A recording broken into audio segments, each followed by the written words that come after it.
Hello and welcome to North Star Stamper. I'm Sue Kramer. I'm an independent Stampin' Up! Demonstrator and I live in Minnesota. So today I am covering my second topic of ink. So my first video was all about stamps. This video is going to be about ink. And I just pulled myself up on the computer so I can see, there we go. All right, I'm going to scooch in a little bit here. And I'm going to move up.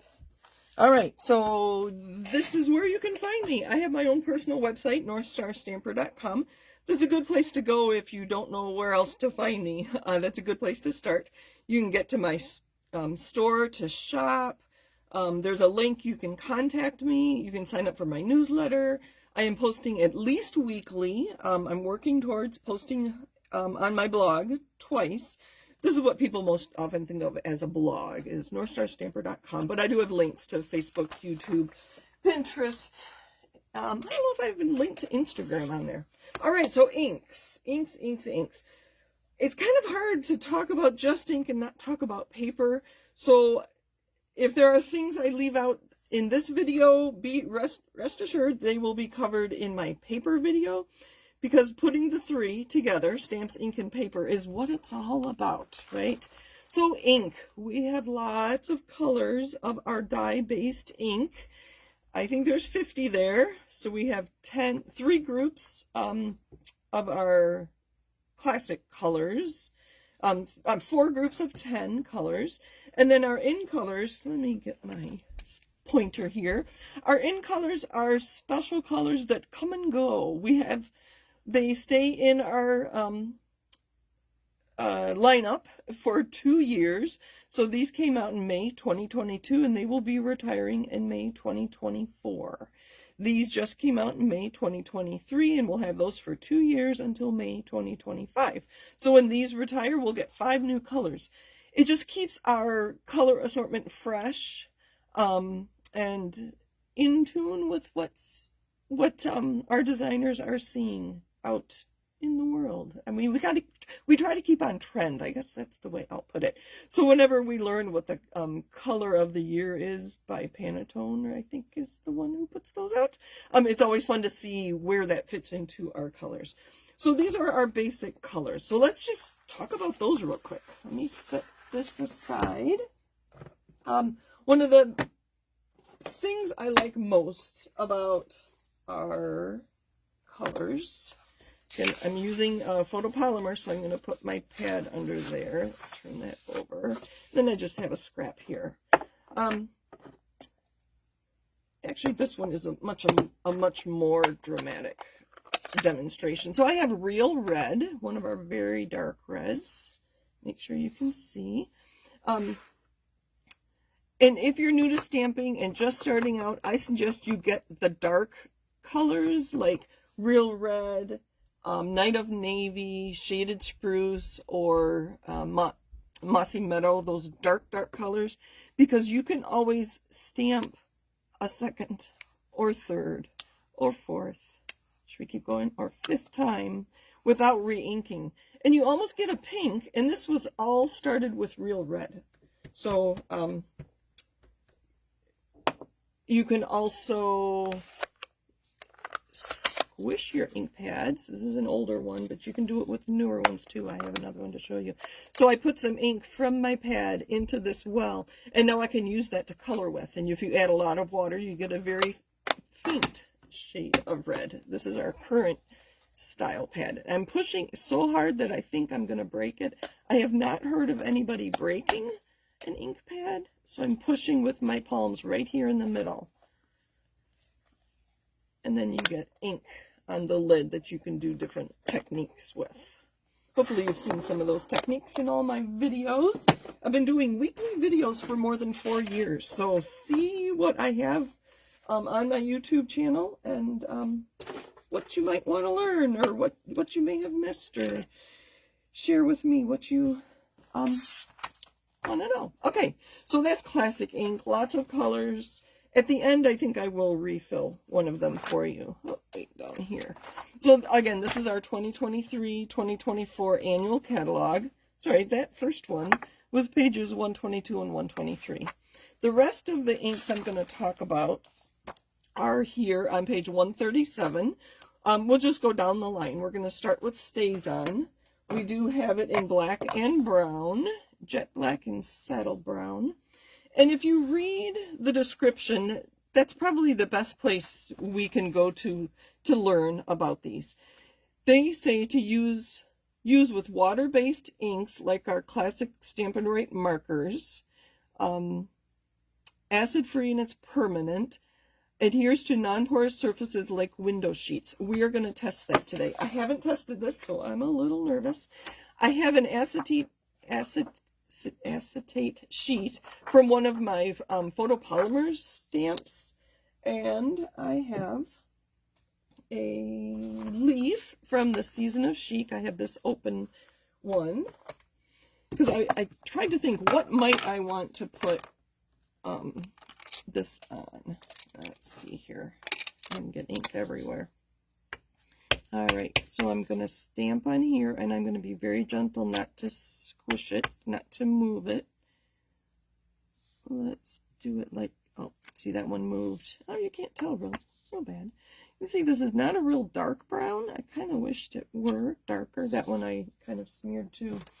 And I was asking my husband, who was an engineer by training, if this solvent ink, because I have our refill, and it says solvent ink refill on here, if that would hurt our stamps. And he said it could. It depends what kind of solvent it is. Of course, this isn't going to tell me what kind it is. So my suggestion to you is to clean your stamps right away when you use them. This is a StazOn all-purpose cleaner. I'm going to put it right on my stamp. And this is the brand that StazOn is, and I don't know if that's still the refill that we offer.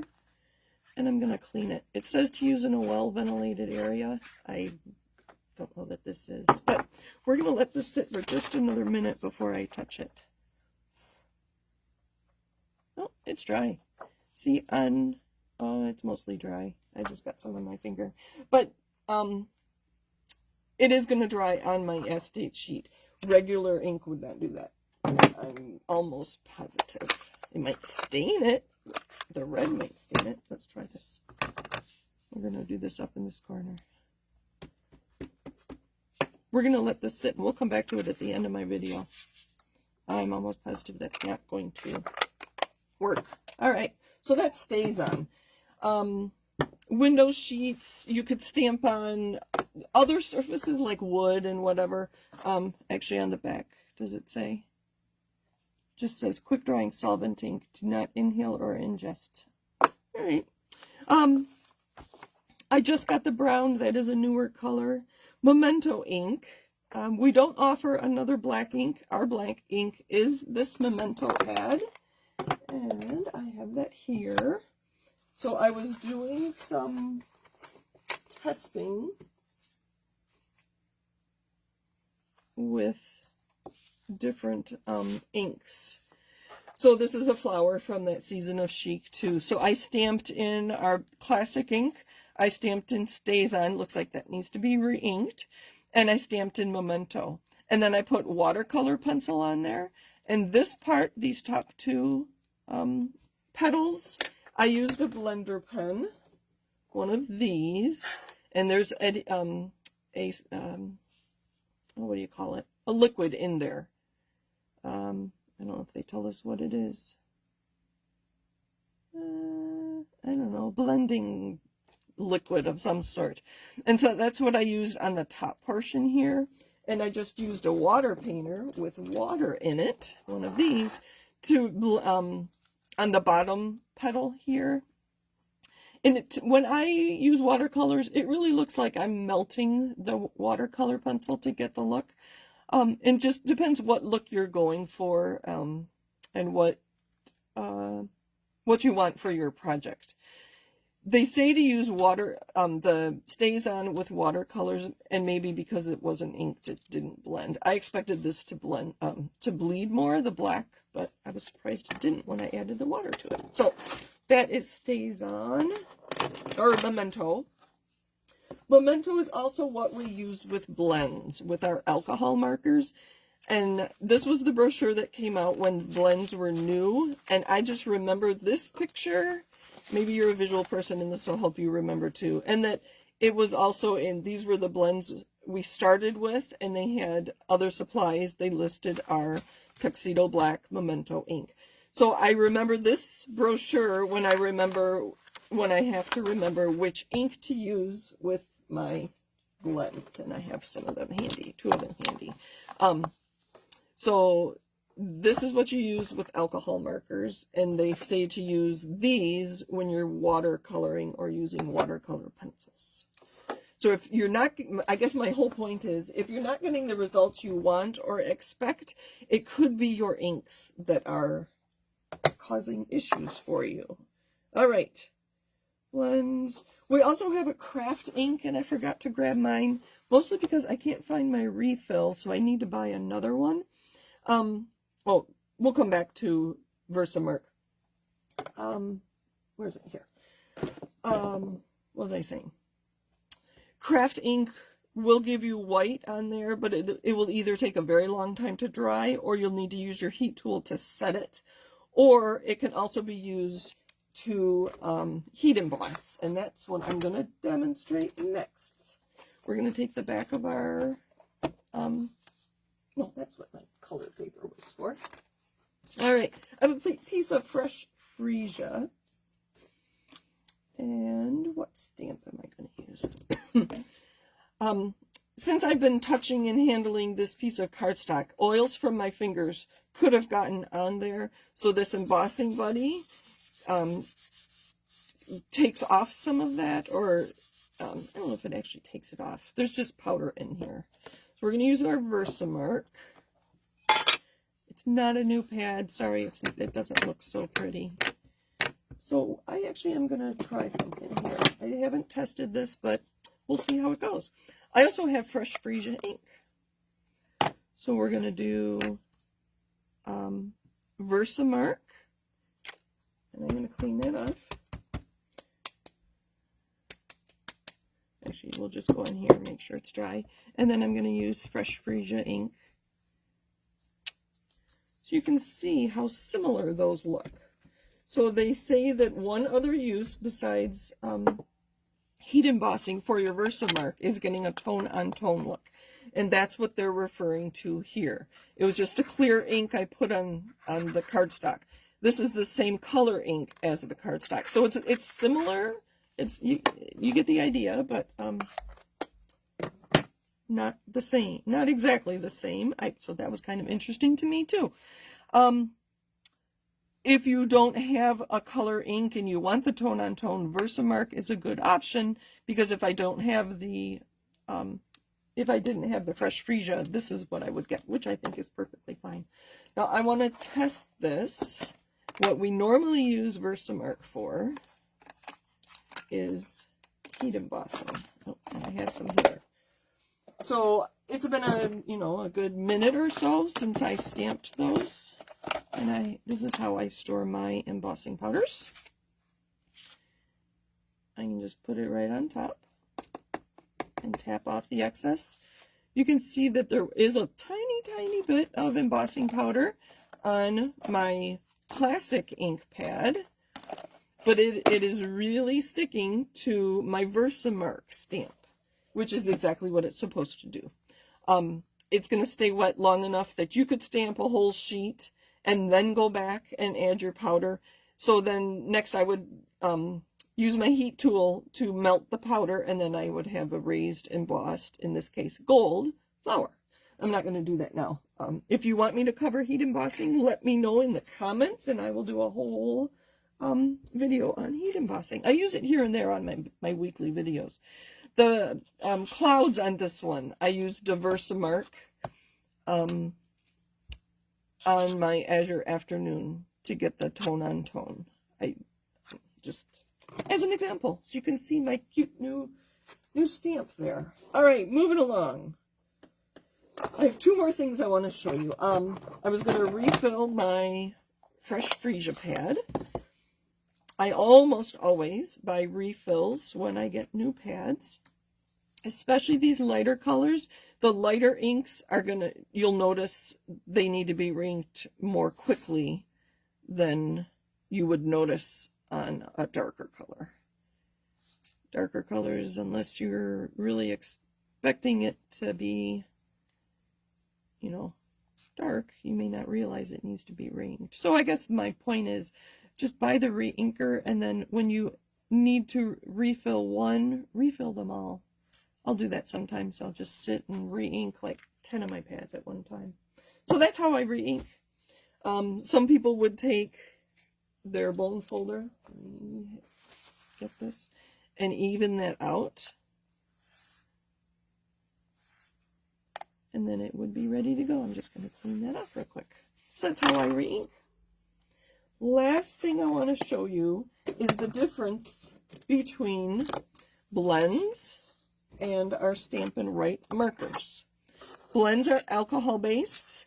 These are not. I believe these are water-based. Yes, water-based dye ink, and these are alcohol-based. When these first came out, we were told not to use them on a stamp, and I couldn't get it to work on these stamps, so I was surprised that Alright, we're going to use the back side here. So I have a stamp from Ringed with Nature. It's this flower here. So first I will use our markers, and you've probably seen this. And I also didn't think this would work on a photopolymer, but it did. So I was surprised. So I'm glad I tried it before I told you it wouldn't work. So I'm going to use the brush tip, not the fine tip. They have redone our markers, so these are old ones. I do not have any of our new ones. I don't use markers very often, so I have not invested in them. This is our regular marker, water-based, and I'm going to huff on it before I stamp. And you get a two-tone image. I'm going to clean off the water from there. Make sure this is dry. I just dried on my jeans. All right, so that was the markers. Now I'm going to try to do the same thing with our blends. I'm going to move quickly and blends don't work. It doesn't stay wet long enough for you to go from your stamp onto your paper. And this could harm our stamps. So I'm going to try to clean that up very quickly. And now that's really stained. This is not one of my most used stamps in this set, so it's all right. Let's see if Stays On it will clean it off for me. I need to stop using this. I can smell it. So those are my demonstrations I have for you today. Like I said, if you're not getting the results you want or expect, maybe your ink is to blame, maybe your paper is to blame. It's probably not you, to be very honest. Oh, that's a mess now. But anyway, so like any hobby, having the right tools for the right job is really important, whether you're cooking or gardening or stamping. So I hope that helps. Let's go back to this and see. This is dry. I can rub that. It's not coming off. This one, it just comes right off. So that was the Stays On an acetate. It'll be fun to color that with blends and you use that in a project. So thank you for joining me. Oh, that I'm not in focus. Sorry about that. I hope the rest of the video is. I will check that before I post it. So thank you for watching. If you have any other suggestions, let me know. As I said, this is my third video. I've done stamps. Today was ink. Next I will talk about paper, and then I was going to talk about punches. If there's something else, general category you would like me to cover, let me know. I'm happy to do that, because that's what I think my job is, to help you understand how to use your Stampin' Up! Products. Thanks for joining me. Bye.